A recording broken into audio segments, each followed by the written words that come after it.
In fact, Lucia was appealing for a sign, a miracle for all to see that they were telling the truth. The Virgin Mary heard her plea. After the first apparitions, people were asking for Our Lady to create a miracle so that all may believe. In fact, the Virgin promises a miracle, which was to happen on the 13th of October of that year. Lucia's mother continued to get mad at her because she thought she was still lying.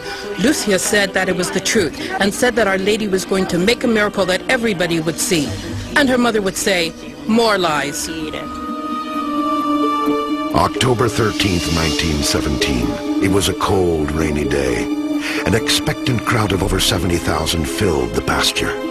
All eyes were on the three shepherd children, waiting for them to summon a sign from God.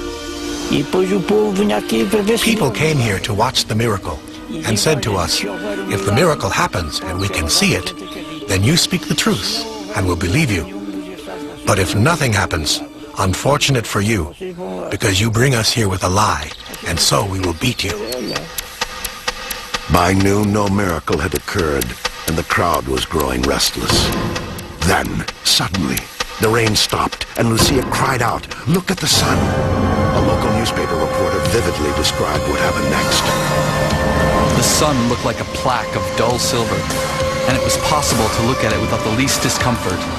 But at that moment, a great shout went up, and one could hear the spectators nearest at hand shouting, "A miracle! A miracle!" The sun was whirling round and round, with intense movements and different colors, looking like it is going to fall onto people. My parish priest was there, and he said that the sun detached from the sky and came down towards him. He threw himself on the ground, convinced he was going to die. Then suddenly one heard a clamor, a cry of anguish breaking from all the people. The sun, whirling wildly, seemed all at once to loosen itself from the firmament, and blood red advanced threateningly upon the earth as if to crush us with its huge and fiery weight. The sensation during those moments was truly terrible. Lucia's cousin Maria was a small child when she witnessed this event. Everyone was afraid when the sun appeared. People kneeled down, and everybody asked Our Lady for forgiveness. They thought Our Lady brought them there to die. The sun then returned to its proper place in the sky. 70,000 witnesses were awestruck by a vision no one could explain. It's the only time in the history of Christianity that messages announced in advance a miracle to be worked several months later so that people could come to see it. It's a very significant thing. Everybody was completely convinced that because of this marvelous thing, the facts of the apparition must be true. The miracle of the sun sanctified the pasture as holy ground. The events had a dramatic effect on the shepherd children. Francisco spent most of the days following the miracle in solemn prayer. He said that the Virgin Mary told him he would soon be called to heaven. Suffering from pneumonia, he died on April 4th, 1919, at the age of 10. Jacinta passed away 10 months later from influenza at the age of 9. And Lucia, the only remaining survivor, joined the Order of Carmelite nuns at the age of 18. From the sanctuary of this convent, she alone held the third secret of Fatima. In 1930, the Catholic Church accepted the children's visions as a true miracle. 1 year later, Francisco and Jacinta would be credited with another miracle. In 1931, at the age of 16, Maria Santush was stricken with Pott's disease, paralyzing her from the waist down. After enduring years of tremendous pain and torturous, futile medical remedies, she prayed to Francisco and Jacinta for help. I was 36 years old. That's when I started praying the novenas. For 15 years I prayed the novenas. One day, I started to feel my feet tingling tingling, which was very strange, because I could never feel my feet. Then there was this voice, a clear voice of a child, and the voice told me, "Sit up, you can do it." I said to myself, "Oh my God, am I sitting? Is this possible?" I was. On the 80th anniversary that Jacinta died, I said, "Oh, little Jacinta, it's been 80 years today you flew to heaven. Please don't forget this sinner."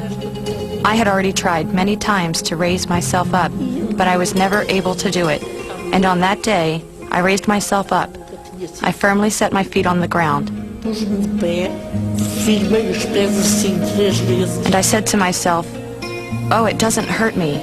My legs are good. I am going to walk." Her doctors could not explain her startling recovery. Maria's case was verified by the Vatican as a true miracle.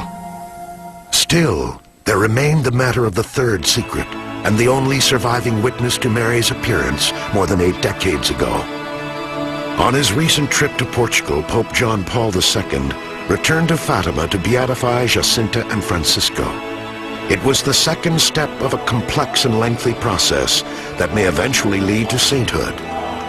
Though she will not be eligible for beatification until she dies, their cousin Sister Lucia, at 92 years old, was there as well.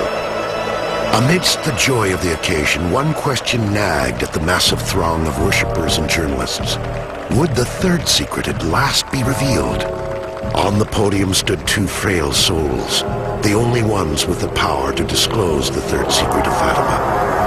When we come back, an astounding revelation. It was 1917 when a trio of children in Fatima, Portugal, claimed to have received 3 messages from the Virgin Mary. 2 of those messages, including predictions of World War II and the rise and fall of Soviet Russia, were revealed early on. The only surviving child, Lucia dos Anjos, had told no one the contents of the third secret. But in 1947, when Lucia became gravely ill, her bishop ordered her to write it down. Lucia did as she was told. Nós podemos dizer que the third part of the secret was taken to Rome at the end of 1957. Sister Lucia had told the Bishop of Leiria that it would not be made public before 1960. So the world was expecting it to be revealed in 1960. John the 23rd opened Sister Lucia's letter, which detailed the third secret, in 1960. And those who were there say that tears poured down his face. And he folded the letter up, put it back in its envelope, ordered it to be resealed in the archives, and said, "This is not for our time." Over the next 40 years, other pontiffs would also read and conceal the secret. Fearing the worst, some speculated that the secret predicted a nuclear apocalypse, or a crisis of faith that threatened our collective mortal soul. The only ones who truly knew remained sheltered behind the walls of the Vatican and the walls of a convent. But on May 13th, 2000, the anniversary of Mary's first visitation to the shepherds, Pope John Paul II broke the 83-year silence. A bishop in white makes his way with great effort towards the cross, amid the corpses of those who are martyred. He too falls to the ground, apparently dead, under a burst of gunfire. According to the Catholic Church, it is a clear reference to the assassination attempt on Pope John Paul II himself, which had also occurred on May 13th in 1981. Pope John Paul II was going through St. Peter's Square, standing up in a jeep, on May the 13th, 1981, the anniversary of Mary's first appearance in Fatima. A woman held up a painting of Our Lady of Fatima, and the Pope bent down to kiss it. At that moment, the assassin pulled the trigger, and the bullet struck the Pope, but because he was bending down, it missed all his vital organs. They rushed him off to hospital, and while he was in bed, it had really come to him the significance of the date, he was convinced that Our Lady of Fatima had saved his life. But questions remain. Why did it take so long after the 1981 assassination attempt to reveal the secret? How can one explain the fact that Mehmet Ali Ashta, the Turkish gunman who shot the Pope, told prosecutors at his trial back in 1985 that his attempt was connected to the third secret of the Madonna of Fatima? How he knew of the secret's contents remains a mystery. Many speculate that there is more to the secret than has been told.